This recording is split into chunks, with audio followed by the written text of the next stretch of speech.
Thank you, Tim. Having evolved from being an architect into an oil palm planter, I suppose, that's a journey that I've now I look back upon, and I think at projects like Sharp is actually, which I'm going to present today, is something about, I suppose, social architecting. What we tried to do over the last year. This was first presented last November in London as a concept, and what we've done is to try to architect a multi-stakeholder partnership.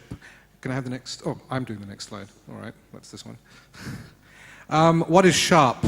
We have, in fact, got several of Sharp partners in the room, and the Sharp has got a triple goal, which is about improving rural livelihoods, it's about increasing yields, and it's about reducing deforestation, and it's a transformative project. So you see on the left-hand side there, we have been working with a group of stakeholders that cover the entire supply chain on Sharp, all the way from the growers up to the retailers, and we have just generated this private sector-led model, which we think will be able to be tested and pioneered early next year. And the objectives, which you see on the right-hand side here, is to talk about sustainable livelihoods, again, increasing yields, delivering environmental benefits, and essentially empowering smallholder communities together. Now, this is the impact of Sharp. You'll see at the core there, we have smallholders, and as the circles move out, we're looking at impacts on society, impacts on government thinking, spatial planning, and of course, finally, how that impacts positively onto the environment. And essentially, if you've got a situation where you've got smallholders working in a natural situation, you should be able to elevate or increase their yields up by a factor of 4 or 5, provided you put in the right management practices and other provisions, many of which in fact are contained within good RSPO practices. So we do underpin this with an RSPO certification for smallholders. That's one of the catalytic effects that we hope to achieve.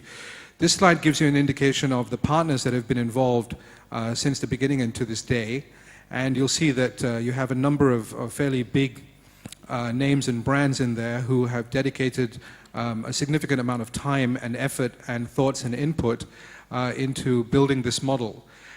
We've also now, having come to the end of the design stage, been able to put the principles, I suppose, or the way that this would happen into this rather complex slide, which moves from the left-hand side in terms of funding and how you would be able to gather and collate currently big intergovernmental funds like the RED packages and so forth, all the way down on the left-hand side into what would essentially be risk mitigation funds on a project level, commercial loans and government loans directly to smallholders.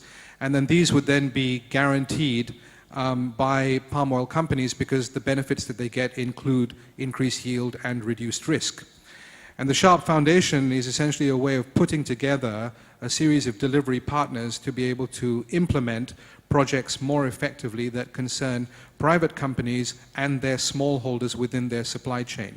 So it's a very specific way of addressing the smallholder problem. We're not leaving it out to cooperatives or to governments to create vehicles into which smallholders would be able to manage themselves, but really we're saying that a company which is reliant on outgrowers for supply into their mills and to ensure that there is an efficiency in their own operations can now help smallholders in a very direct fashion. And one of the ways of funding this also might be for channeling premiums directly through from CSPO sales into retailers back into smallholder communities in a very transparent, direct fashion. And of course then there are lessons for this not only in palm oil but potentially for other smallholder based crops, soy and so forth as well. So the foundation is a fairly extensive intellectual work, and it's going practical by the beginning of next year. And this is the timeline that you see here. We went through a design phase. We have got our partner roles identified. We're setting up some kind of an institution or foundation now, raising some funds in order to get the pilot project started, and then scaling up Sharp. So I hope that by next RT we'll be able to report that Sharp has been able to deliver some pilot projects on the ground. There we are, 11 seconds to go.